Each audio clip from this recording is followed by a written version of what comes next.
Good afternoon. I had to think there for a moment. Good afternoon. Good afternoon.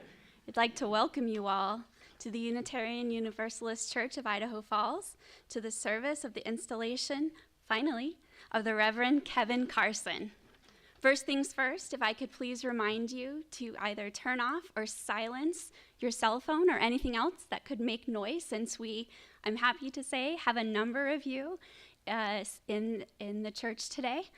But I also just want to take a moment and really say welcome to all of you, our members, our friends, our guests from both near and far. We're so happy to have you here today for this service, finally, through no fault of our own, to really welcome home the Reverend Kevin Carson, who, as many of you know, we went through a very thoughtful search for. We have a number of our members who sat on that committee, and many of you who then went through the process to make sure that we found the right reverend for our community. And I believe we've done that over the past 2 years now. We've already had the benefit of his service to this community, and now we get to officially solidify that relationship and celebrate that together as a community. So welcome, and we will now proceed with our service.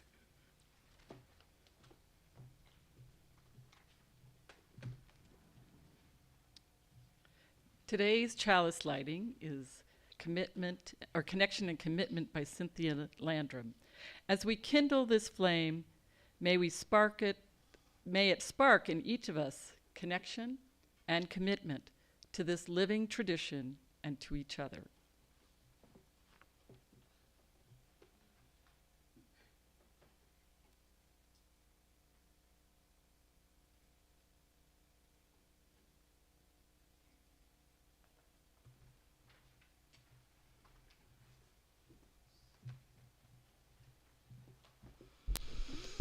Good afternoon.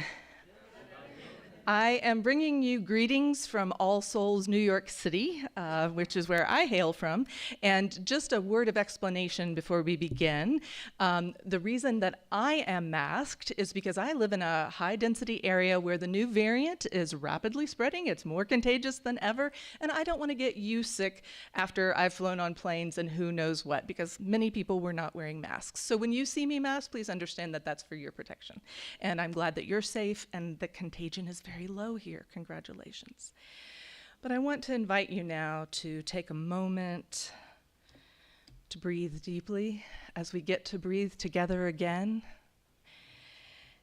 and to remember these words as we begin. It is love that calls us together today. We stand once again before the altar of humanity, ready to step into a new chapter of our shared journey. Let us find our courage. Let us open our hearts to the transformative power of justice, and let us invest in hope, for tomorrow's story is not yet written, and we, the people of this moment, still have work to do and compassion to sow. As we gather together today to bear witness to the power of faithful leadership, may each of us be inspired to do nothing less than our part.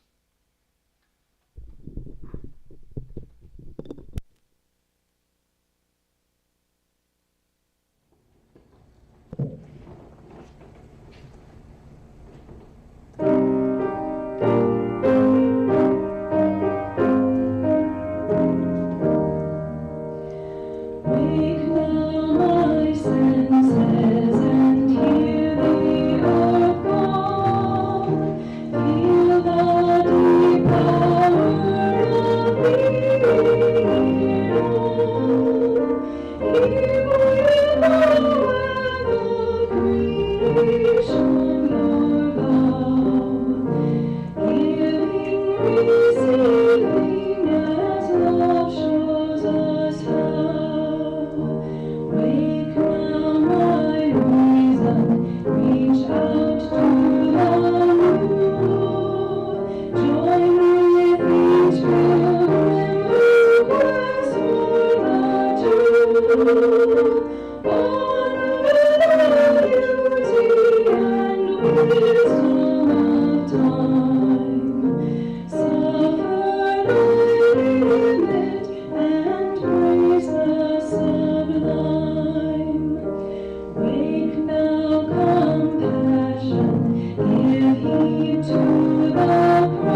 Blessed Are the Hungry by Reverend Teresa Inez Soto. I know that you are hungry for justice, and sometimes when you fail, it feels like the times when you open the refrigerator door, look inside and close it, not having met your appetite. But there's always trying again. There is a fact that one just act is the beginning, and together we can build another. The gnawing hunger for a different future is one that we feed in the present. Your diligence, your tenacity, your willingness to learn, not just know, but also do. Hunger shaping how you nourish, feeding one another with the long spoons of your compassion, until you're strong enough to feed the part of the world that you can reach.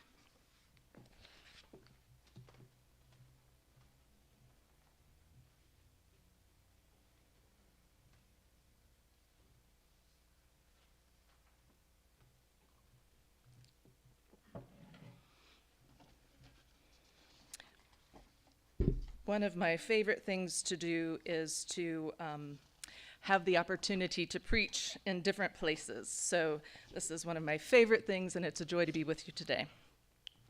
And at moments of significance, such as this moment, when you formally install Kevin Carson as your minister, an act that was delayed by the vagaries of a global pandemic, but that has not lost one iota of significance.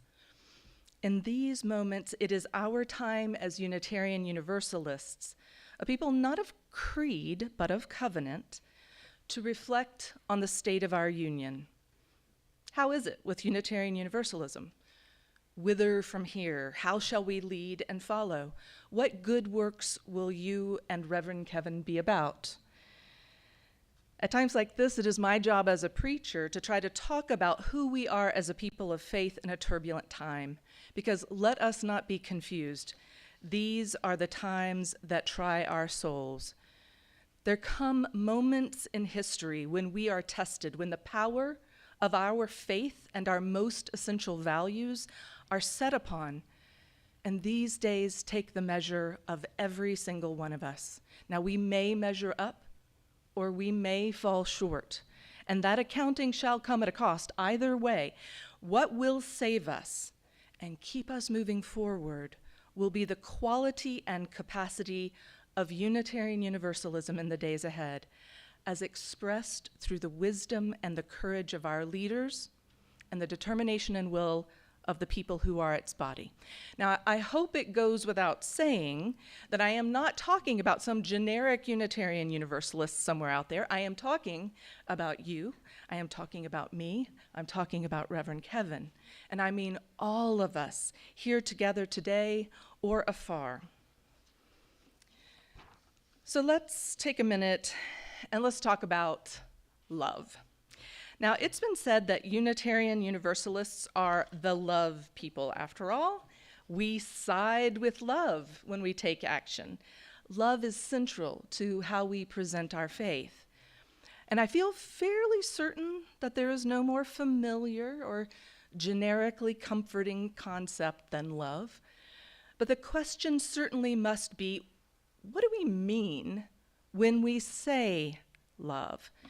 I mean, poetry and music throughout history have glorified it, but how shall we actually respond when those immortal poets, Hal David and Jackie DeShannon, declare, "What the world needs now is love, sweet love"? When I speak of love, I am not speaking of some sentimental and weak response. I am speaking of that force which all of the great religions have seen as the supreme unifying principle of life. Love is the most durable power in the world, the Reverend Dr. Martin Luther King proclaimed years ago. Love, as I and many religious progressives understand it, is dangerous. We advocate for love that surprises, disrupts, and alters the status quo, that expresses itself in diverse ways, that comes in rainbow colors. Those who want to preserve the existing social and economic order invest in prohibiting such love, says the Reverend Dr. Rebecca Parker, the former president of Starr King School for the Ministry, and she said that somewhat more recently.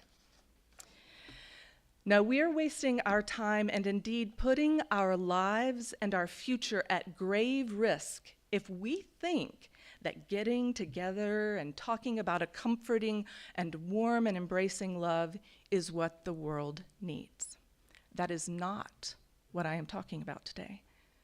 I am talking about a tidal force of love, a love that rips us out of our comfort zone, a love that can crush and destroy that which stands against it, a love that can carry us above the powers and principalities of this world and wash us up on the shores of a new country. If we can but ride those waves, if we can harness its power. Love as Shiva, creation, destruction, regeneration. Love is the water that wears down the rocks of our lives, those powers which seem immune to our efforts.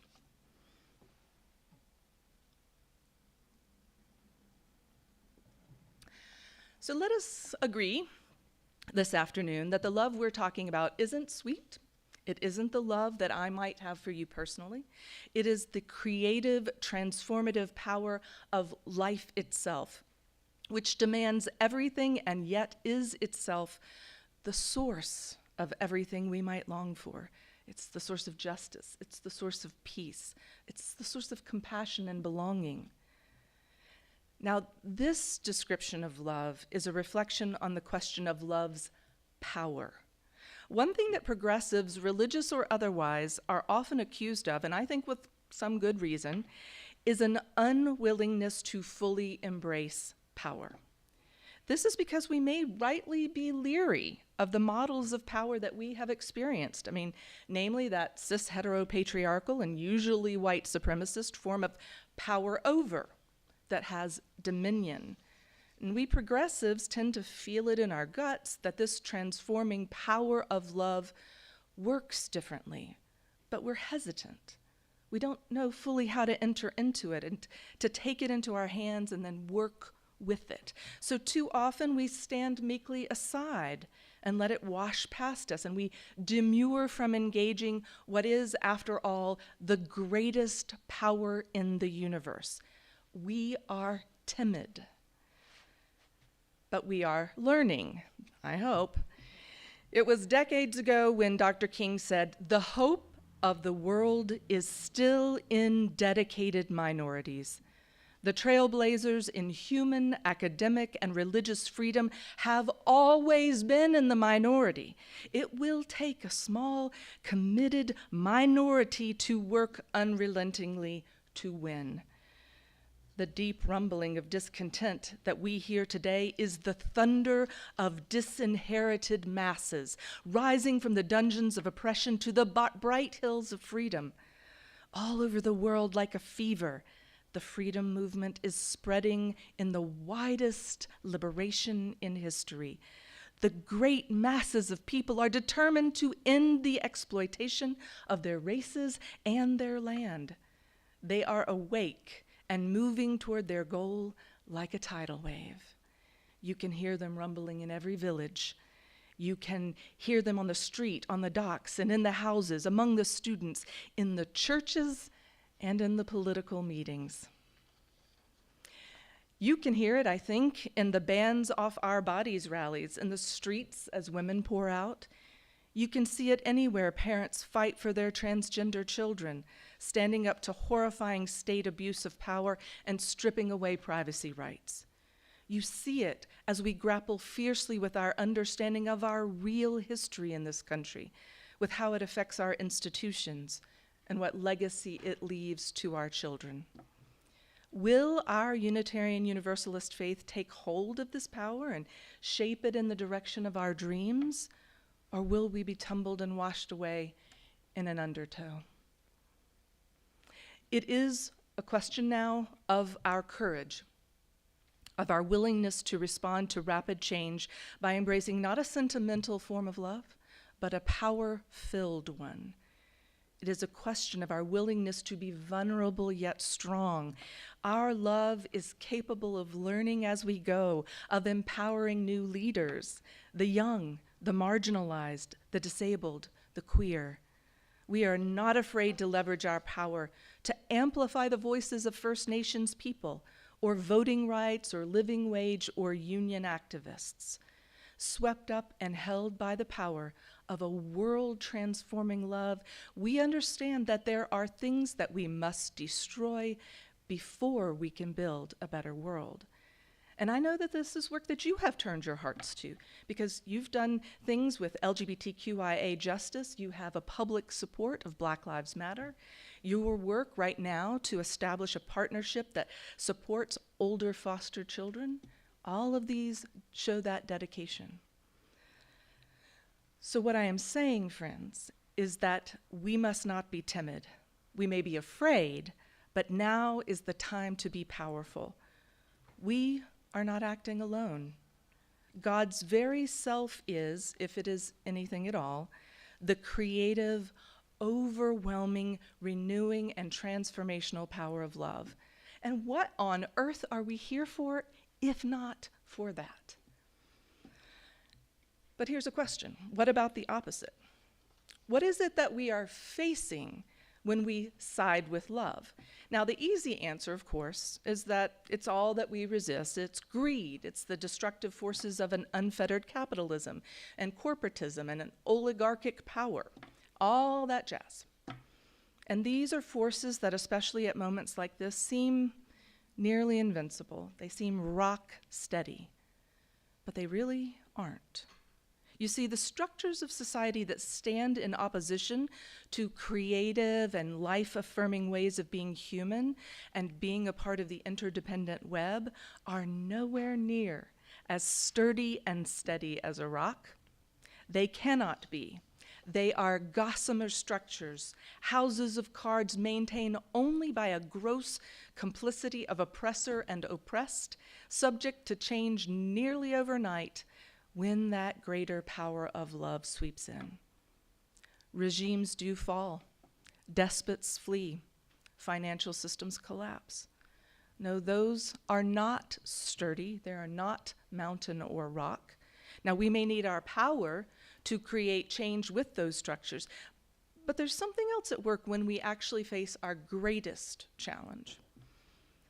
I think our greatest challenge is ourselves and who we mean when we say we.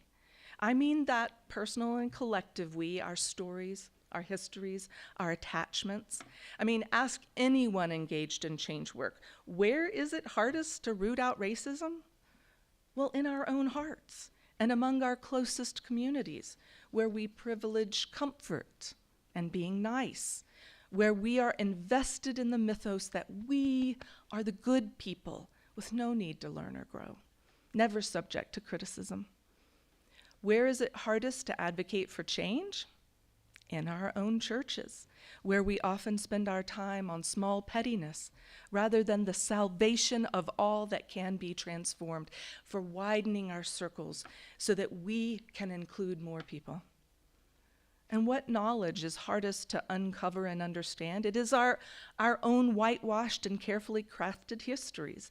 And that is why moments of change, like the installation of a new minister and the reflection that congregations engage in at times of renewal, is so powerful. Of course it is. You see, I think that none of us doubt that we are swept up in the tidal pull of history, that we live our lives in the turbulence of dangerous days. So we cling to the rocks of our lives. Of course, we naturally long for something that will hold steady in a raging stream. I mean, what could be more understandable? The good news of our faith is that it is grounded in the ability to remain sturdy and steady, even as it adapts to new information and a changing worldview. Among us, the words of the Reverend Lewis B. Fisher, the Dean of the Universalist Seminary at St. Lawrence, are famous. Now, the quote goes like this: "Universalists are often asked where they stand, and the only true answer is, we do not stand, we move." We understand these words as religiously metaphorical, not a literal address to bodies. We are a faith tradition which moves. Unbound to a rigid creed, we live and have power as covenantal communities. And our covenants can respond to the changing conditions of our lives and of our new understandings. But just knowing that does not actually solve the problem of clinging to our past, does it? I mean, indeed, if we're not careful, the religious plurality and the freedom of our Unitarian Universalist faith, engaged in very carelessly, can actually increase the sense of being adrift or unmoored. No, I think we have to use the power of metaphor to help us loosen our grip on old ways and to find a way to steer boldly for a new shore while not being swept away. I think it is true that it's the power of love that guides us. I mean, over time, transformational love illuminates the flaws and the fault lines in our old stories of ourselves. It erodes old certainties. It wears away our sense of superiority, and hopefully it replaces it with a hunger for power with each other and with the historically marginalized. It helps us create new stories, better understandings. And that's good, and that is right. And the Reverend Sue Phillips suggests a different covenant metaphor for what carries us through and binds us together when she drew on from the poet William Stafford. I mean, it always comes back to the poets, doesn't it? Stafford wrote, I'm going to wet my throat so I can do it justice. The way it is. There's a thread you follow. It goes among things that change, but it doesn't change. People wonder about what you are pursuing. You have to explain about the thread. But it is hard for others to see. While you hold it, you can't get lost. Tragedies happen. People get hurt or die, and you suffer and grow old. Nothing you can do can stop time's unfolding. You don't ever let go of the thread. So there's a thread that you follow. Now we have to explain about the thread. It is our stories of love and the filaments of our attachments to one another. It is the basis of our covenants, and it is the knowledge that we are not alone, but instead part of a community of faith that stands ready at every moment to change the world in the direction of our ideals. Love is the power that changes us, but don't worry. There's a thread that you follow. You don't ever let go of the thread. This is, in so many ways, a time of crisis, and what our faith calls for is leaders who can adapt to rapidly changing circumstances while both holding on and weaving the sturdy thread of our faith. We need boldness and radical compassion. We need to become powerful and love-filled. So may we face our moment with courage, May we not be afraid while love changes us. And today, I celebrate that each of you are here to hear the call of a powerful love, to celebrate the minister you have chosen to help lead you into living the promise of a bold Unitarian Universalism at work in the world. And I ask you to be sure to hold hands on that journey to a better shore. Love fiercely, my friends. Follow the thread, and may all blessings be upon the gathered people as we say, Amen.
And now it's time. If you'll please follow along in your order of service, there's a roll for those of you who are here with us today. In the Unitarian Universalist tradition, the authority and privilege of calling ministers rests solely with the congregation. After an extensive search process and a period of discernment from this congregation and from you, we voted to call you as our minister way back in May of 2020. Since then, you have moved to this community and have begun serving this congregation in worship and pastoral care, representing us in the community and administering this organization. For more than a year, you have led us in virtual services because of the pandemic, and we are happy that we are finally able to celebrate your installation in person. Kevin, your ministry has led you to this time and place. Now, on this day, we install you as our minister to live and serve, to learn and to love with us. Kevin, are you ready and willing to undertake the commitments of this ministry? I am. And now, members of the congregation and friends, if you'll please read along in your order of service. We, the members of the Unitarian Universalist Church in Idaho Falls, do hereby install you, Reverend Kevin Carson, as our third settled minister. We would have you speak the truth in freedom and love, to minister to all people in their joys and their sorrows, to celebrate the many blessings of life with awe and joy, and to invite your people into lives transformed by service and shaped by the pursuit of justice.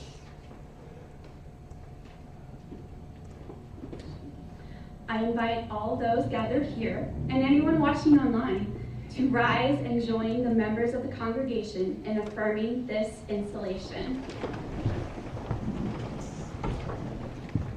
We, the gathered congregation, recognize and affirm you as the minister of this congregation. We rejoice with you on this occasion and offer you our continuing friendship and support. May your ministry be blessed in you and all those whom you serve.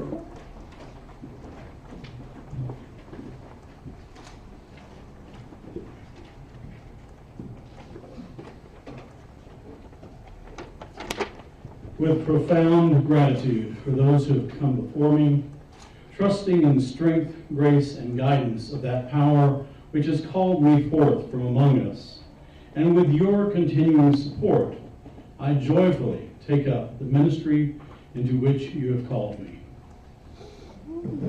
I think a round of applause.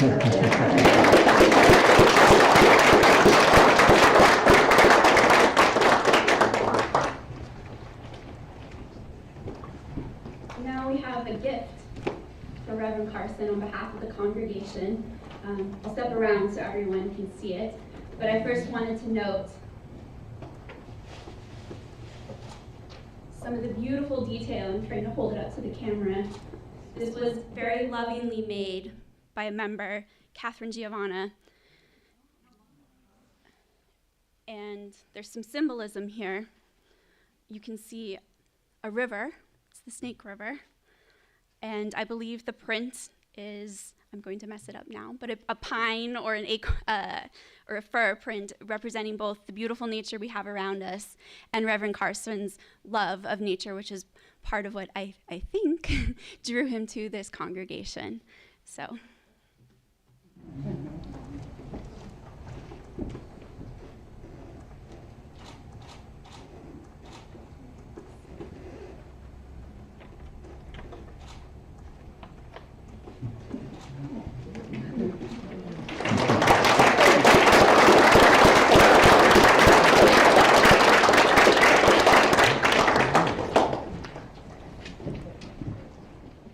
Please be seated.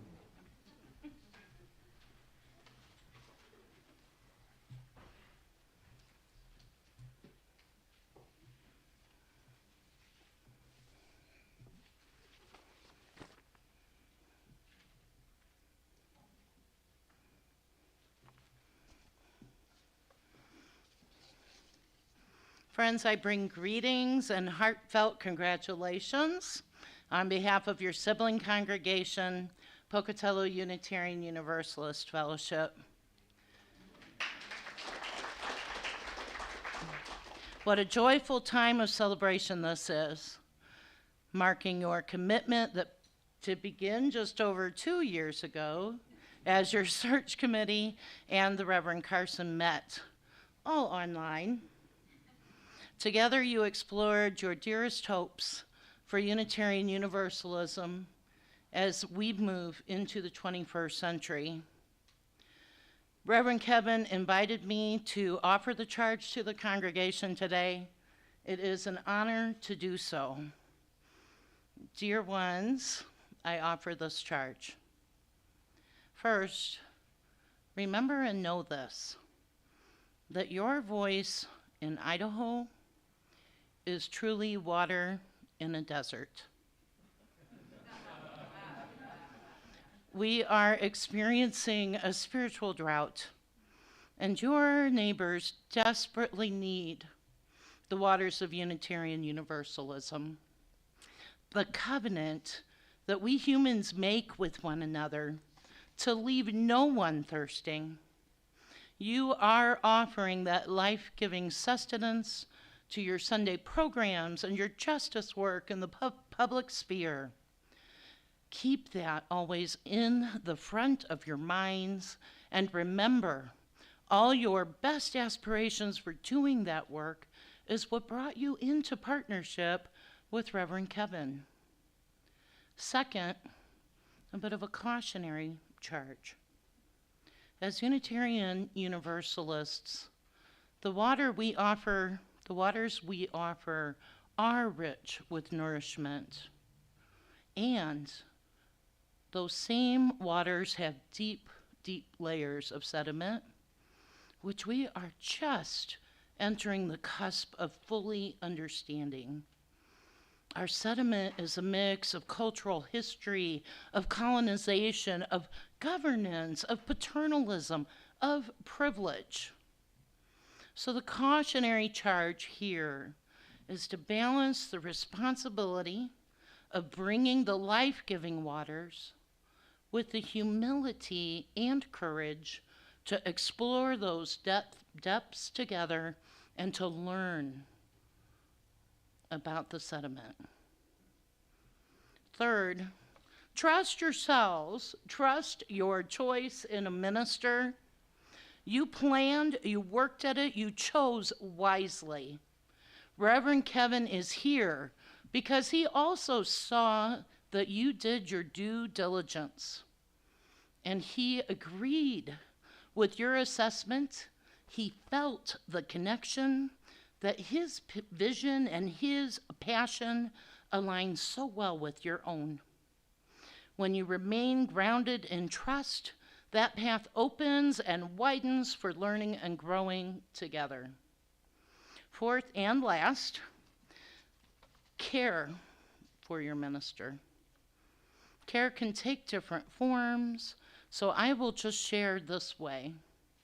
When Reverend Kevin takes his time away, be it weekly off days, personal Sabbath, or vacation, outside of emergencies, resist that urge, best you can, to text or email or to leave that voicemail. The flip side of that, then, is always to encourage Reverend Kevin to resist the urge to check for texts and emails and voicemail. That is my charge to you, dear ones, in a nutshell. So remember, your Unitarian Universalist message is indeed life-giving water. Balance that knowledge with humility, because the water we love so dearly comes with layers we need to explore and know better. Trust your choice in Reverend Kevin and his choice in you. And lastly, not least, care for him. Reverend Kevin, I'd like to offer you a charge. Reverend Kevin, you are a gift. A gift to those who know and love you. And today especially, we're here to honor the gift you are to those you serve. Trust it deeply. Trust it every day about yourself. 3 easily recognized aspects of your gifts are your reverence for history, your dedication to reason and knowledge, and your love of truth. I appreciate that you do not mince words. You do not engage in doublespeak. Rather, you bring your wisdom, your knowledge, and your love of truth into all your communications. And so that is my first charge I offer you. Trust yourself and trust all these gifts that you are bringing to Unitarian Universalism, both in general and specifically to Southeast Idaho and this congregation. All that you are and all that you bring is to be celebrated, especially today, the day of your installation. Next, I charge you as my beloved colleague. Welcome, I say welcome, the limits of your human experience, also as a gift. Our very human limits are a gift because they bring us together. Humans need each other to learn and grow so that we may survive and thrive. What a lonely experience life would be without this interdependence. So on the heels of this charge comes my favorite. Expect joy in the work, in the ministry, in your calling. With this congregation, you hold an opportunity to manifest and experience joy in the collective. That joy can be, for all of us, and for you, Reverend Kevin, a profound source of renewal, keeping you healthy in mind, body, and spirit. And so my final charge to you today is to take a moment right now and look around you. Here are the people who did say yes to sharing this precious journey with you. Here are the people celebrating this installation. Honor that celebration with your own resounding yes to their hope and trust in your shared ministries. Blessed be.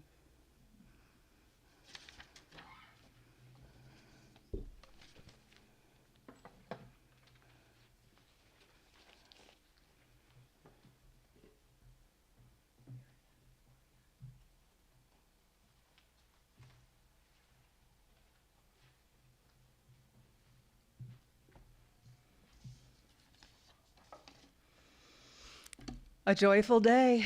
Do we agree? Yes. Ah, good, good, good. So, words for your going out as we go literally outside to celebrate and take some time together. These are the words of Maya Angelou. History, despite its wrenching pain, cannot be unlived, but if faced with courage, need not be lived again. Lift up your eyes upon the day breaking for you. Give birth again to the dream. May this be the beginning of the new birth of your dream with Reverend Kevin.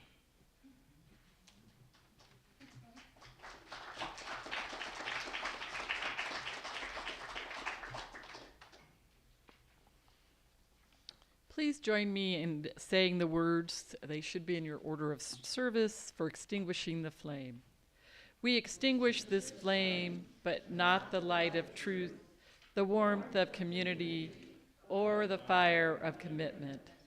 These we carry in our hearts until we are together again.